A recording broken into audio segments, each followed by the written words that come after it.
What's up, sports fans? This is the Lucas Ross Sports Channel.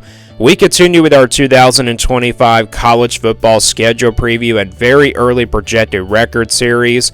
The Baylor Bears are up next. Before we look ahead to 2025, let's take a look back at what Baylor did in 2024.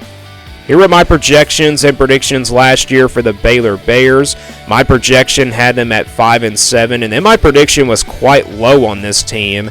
I had them predicted to go 3-9. So Baylor was one of those teams that I was kind of predicting and projecting to be the worst team in the Big 12. Not really quite there, but BYU is probably the team I was predicting to be the worst team in the Big 12 last year. But Baylor was definitely one of those teams that was probably going to be worse, but Baylor actually proved everyone wrong. This team going 8-4 last year in 2024. So after a really tough last 2 years, Baylor obviously turned things around, which I think is really good to see. Baylor football used to be really good in like a powerhouse in the Big 12. So, and remember, it was not that long ago that Baylor won the Big 12 championship in 2021. But yeah, this team went 8-4, 8-5 overall if you count their bowl game loss at the end of the year. But yeah, it was a successful season here for Baylor. It wasn't like a great season. It was just a solid season for Baylor, and they were definitely a surprise team for sure. Let's look at the schedule now from last year, from 2024. You look at who they played in the non-conference. They, of course, played Tarleton State. They also played Utah. Of course, that didn't count as a Big 12 game, and that's kind of like Kansas State and Arizona. That game, of course, did not count in the Big 12 standings because this game was really scheduled right before Utah became an official member of the Big 12. It was right before Utah even left the Pac-12. This game was scheduled from like 2 years before even Utah left the Pac-12. So, yeah, they've had to play Utah there out of the non-conference, and they also played Air Force, but they lost to Utah there 23-12. Lost that game there by, like 11 points, and then you look at their Big 12 schedule. First off, you look at who they played at home. They played BYU, Oklahoma State, TCU, and Kansas. They played all four of those teams at home, and then they had 5 road games in the Big 12. They had to play Colorado, Iowa State, Texas Tech, West Virginia, and Houston.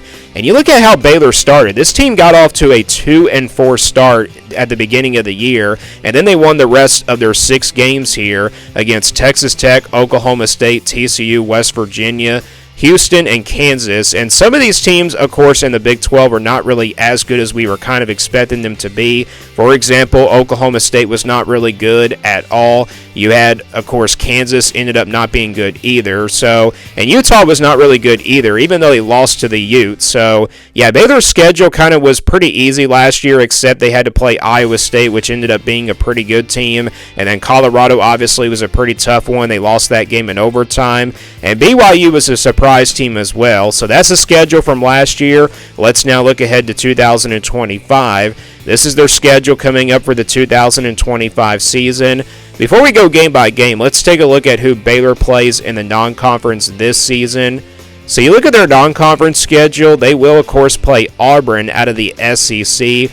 That is a huge non-conference game. Auburn wasn't really good last year, but I'm kind of expecting them to have a turnaround of a season. It's kind of hard to tell how good the Tigers are going to be, but that is a pretty interesting non-conference game. The good news for Baylor is they have to play this game at home and not have to go on the road to play at Jordan-Hare Stadium, which I think is really good news if you're a Baylor fan. And they also play SMU out of the ACC. They will play them on the road. So the runner-ups from last year's conference championship of SMU, and then they play Samford. Really, that's the only easy non-conference game on this schedule for the Bears. So a tough non-conference schedule when you got a couple of Power 4 teams in here in Auburn and SMU. You have to play SMU on the road. That's going to be tricky, obviously, but a pretty winnable game, and then obviously Auburn's a pretty winnable game as well. Auburn might be more talented than Baylor, but this should be a pretty competitive game in the non-conference. Let's now move on to the home schedule in the Big 12. They will play 5 home games this year in the Big 12. They'll play Arizona State. They'll play also Kansas State, UCF, Utah, and Houston. So this is a home schedule I think is pretty easy for Baylor. It's not too bad. You got a couple of teams that you like to have at home in Arizona State and Kansas State. And then the rest of the 3 games, UCF obviously wasn't really good last year. Same thing with Houston. Utah wasn't good last year, but that'll be a revenge game here for the Bears, even though that was a non-conference game last year. But this time it's a Big 12 game. They will play them here at home. So yeah, that's your home schedule. It sets up pretty well here for Baylor. Again, Arizona State is a team that won it all in the Big 12. You like to have them at home. And then obviously Kansas State, a well-coached team. You also like to have that game at home as well. So that's your home schedule. Let's now move on to the away schedule in the Big 12 for the Bears. They will play 4 away games in the Big 12. They will play at Oklahoma State, at Cincinnati, at TCU, and at Arizona. So just looking at this road schedule, it's not too bad for Baylor either. Oklahoma State, obviously a disappointing year last year. We'll see if they can turn things around. Cincinnati, that's a little bit of a trap game, but a pretty winnable game here for the Bears. TCU obviously will be a competitive game. It's always a really competitive game when these two teams go at it. And then you got Arizona, which they were not really good last year either. So one thing you do avoid in this Big 12 schedule is that you don't have to play BYU or Kansas, which I think, Kansas obviously maybe is not good news, to be honest, but you do avoid BYU, which I think is really good news there if you're a Baylor fan. So yeah, not a bad schedule here for Baylor as we go full game by game now and back to the schedule. Again, they'll kick things off with Auburn in that big non-conference game on August the 30th. Again, that'll be a home game there for the Bears, and then they play SMU on the road after that on September 6th. So you have back-to-back Power 4 non-conference games to start out the year for Baylor. Yeah, that's going to be tough, but then they play Samford after that on September 13th. So they play all 3 of their non-conference teams to kick off the first 3 weeks of the season. Then they open up Big 12 play against Arizona State on September the 20th. Then they'll go on the road to play Oklahoma State on September 27th. Then back at home for Kansas State on October the 4th. So they don't really have a bye week until they play Cincinnati. They get a bye week here before playing Cincinnati here on the road on October the 18th. And then they play TCU after that on October 25th. So they got back-to-back road games there with Cincinnati and TCU, a couple of trap games. Cincinnati, they might be favored in that game, but TCU definitely looks like it could be a pretty even matchup. And then after that, it's UCF at home on November 1st, and their second bye week comes right before playing Utah on November 15th. So they had back-to-back home games there in the Big 12, but a bye week comes in between them, which I think is really good news there if you're a Baylor fan.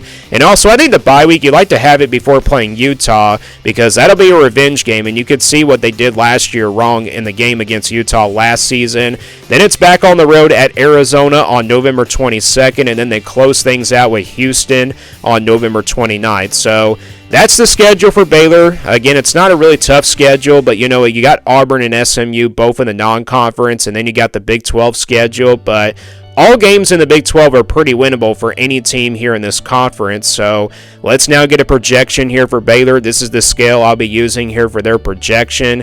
And remember, if it's a 1% game in the red, that's pretty much counted as an automatic loss. Your 20% games in the orange, those are counted as double-digit underdogs. And then 40% games in the yellow, those are games where Baylor will be a clear underdog in by about a touchdown, 6 or 7 points. And then your 50-50 games will stay in the white, games that really could go either way. And then your 60% games in the purple, those are games where Baylor will be favored by at least a touchdown, 6 or 7 points. And then your 80% games in the blue, those are games where Baylor should be favored by double digits. And then your 99% games in the green, that's pretty much your automatic wins in that percentage. And really, when you look at this entire schedule, there is only one easy win, and that's Samford here on September 13th. Baylor should absolutely take care of business in this game. It's not a guaranteed win, but it's counted as a win either way in this projection. So Baylor definitely should be big favorites against Samford here. They should be favored by at least by more than 3 touchdowns, like 20-plus points, somewhere in that particular point range. And then we go to the games in the blue, and really, you look at this entire schedule, there's not any games here in the blue either, where I think Baylor will be favored by double digits. There were a few games on here that I thought about putting in the blue, but I decided to go ahead and put them in the purple. And those games are 5 of them: Oklahoma State, Cincinnati, UCF, Arizona, and Houston. I thought about putting UCF and Houston both in the blue, but I'm going to stick with them and put them in the purple for right now, because when it comes to the Big 12, it's kind of hard to favor a team by double digits, but I think Baylor will be favored in all these games by 6 or 7 points.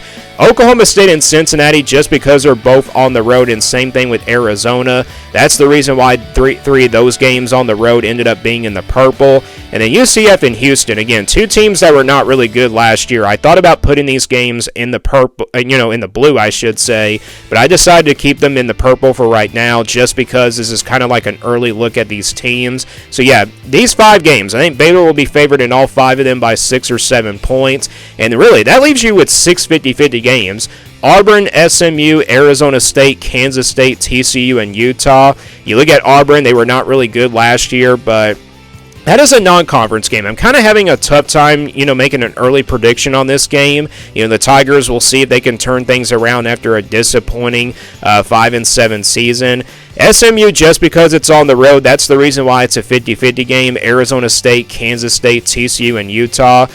Those 3 matchups, Arizona State, Kansas State, and TCU, I think they're all fairly even matchups, but Arizona State and Kansas State, because those games are at home for Baylor, that's the reason why they both ended up being 50-50 games. TCU, that should be a pretty competitive game, and then Utah, of course, Utah beat Baylor last year. That's the reason why it turns into a 50-50 game. I probably could favor Baylor by at least a touchdown in this one as well, but I'm going to stick with it here and put it as a 50-50 game for right now. So what does the projected record come out to be here for Baylor based on how tough this schedule is? Well, we count that one green game as a win against Samford, and then you average out all 5 of these games in the purple at 60%, and then you average out all 5 or 6 of these 50-50 games at 50%. Let's say they split these 50-50 games. Let's say they win 3 out of the 6. Let's say they beat Auburn, SMU, and Arizona State, and then lose those 3 Big 12 games. That's going to give you a total of 3 losses, and then you count the green game as a win. That might give you a few more wins, so that will give you 3 more wins here for Baylor, which the projection does come out to be 9-3 here for 2025. So a pretty good projection here for Baylor. Not saying they're going to do this and everything. This is just an early preview and a very early projection based on how tough the schedule is, and just based off of how the teams finished from last year. I think worst case probably 8-4 and maybe 10-2 probably the best case. If Baylor goes 10-2 or even 9-3, this would definitely be a better year compared to last year. But if they do worse than that, maybe go like 6-6 or not even make it to a bowl game this year, yeah, that would definitely be a disappointing season. But a lot of people are pretty high on this Baylor team to be like possibly a top contender in the Big 12 and maybe also be a dark horse contender. But again, the Big 12 is really hard to project. This is like the 6th team now that I had projected to go 9-3. And most of these teams' schedules, some of them are pretty much favored by 6 or 7 points, or maybe some of them turn out to be 50-50 games. But that is my projected record here for Baylor for 2025. It is 9-3. Do you guys agree or disagree? Let me know your thoughts down in the comments below. And also give me your thoughts about Baylor's schedule. Is it tough or not so tough? Thanks for watching this video, and stay tuned for more sports content videos on my Lucas Ross Sports YouTube channel.